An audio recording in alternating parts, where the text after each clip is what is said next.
You ask Tiger to solve. This deals with linear equations with one unknown.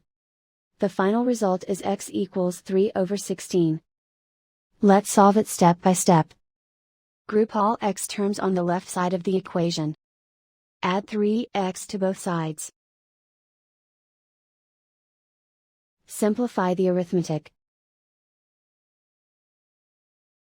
Group like terms.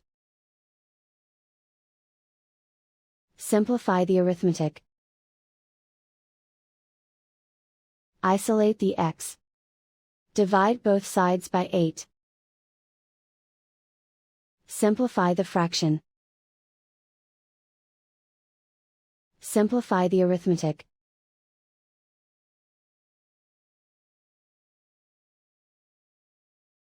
And so the final result is x equals 3/16.